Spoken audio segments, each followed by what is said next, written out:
If Israel just allowed the Palestinians to have a state of their own, there would be peace in the Middle East, right? That's what you hear from UN ambassadors, European diplomats, and most college professors. But what if I told you that Israel has already offered the Palestinians a state of their own, and not just once, but on 5 separate occasions? Don't believe me? Let's review the record. After the breakup of the Ottoman Empire following World War I, Britain took control of most of the Middle East, including the area that constitutes modern Israel.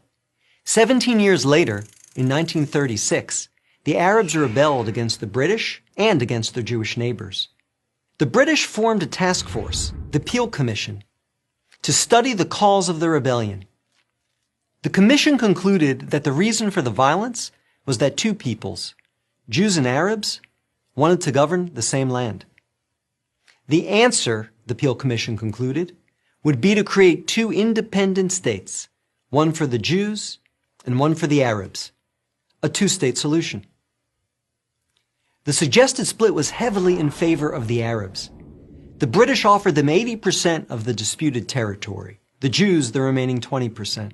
Yet, despite the tiny size of their proposed state, the Jews voted to accept this offer. But the Arabs rejected it and resumed their violent rebellion. Rejection number 1. 10 years later, in 1947, the British asked the United Nations to find a new solution to the continuing tensions. Like the Peel Commission, the UN decided that the best way to resolve the conflict was to divide the land. In November 1947, the UN voted to create 2 states. Again, the Jews accepted the offer, and again, the Arabs rejected it. Only this time, they did so by launching an all-out war. Rejection number 2. Jordan, Egypt, Iraq, Lebanon, and Syria joined the conflict. But they failed. Israel won the war and got on with the business of building a new nation. Most of the land set aside by the UN for an Arab state, the West Bank and East Jerusalem, became occupied territory. Occupied not by Israel, but by Jordan. 20 years later, in 1967, the Arabs, led this time by Egypt and joined by Syria and Jordan, once again sought to destroy the Jewish state. The 1967 conflict, known as the Six-Day War, ended in a stunning victory for Israel. Jerusalem and the West Bank, as well as the area known as the Gaza Strip, fell into Israel's hands. The government split over what to do with this new territory. Half wanted to return the West Bank to Jordan and Gaza to Egypt in exchange for peace. The other half wanted to give it to the region's Arabs, who had begun referring to themselves as the Palestinians, in the hope that they would ultimately build their own state there. Neither initiative got very far. A few months later, the Arab League met in Sudan and issued its infamous 3 no's. No peace with Israel, no recognition of Israel, no negotiations with Israel.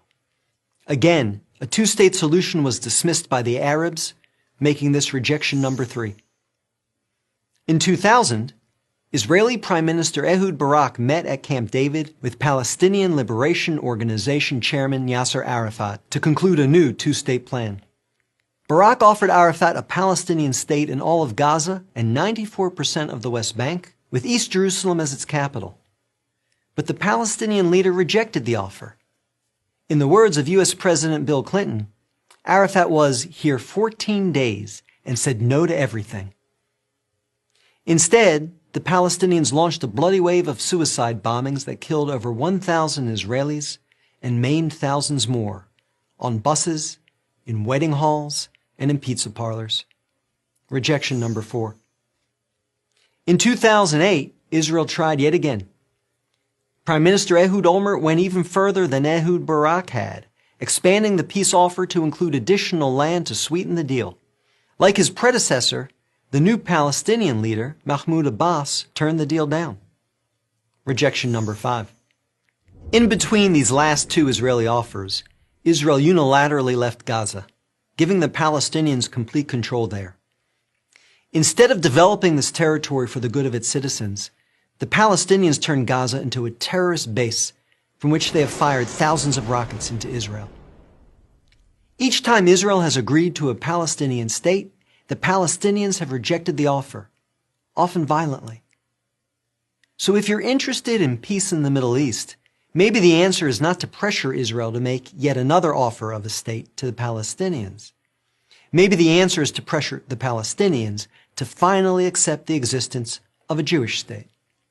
I'm David Brog, Executive Director of the Maccabee Task Force for Prager University.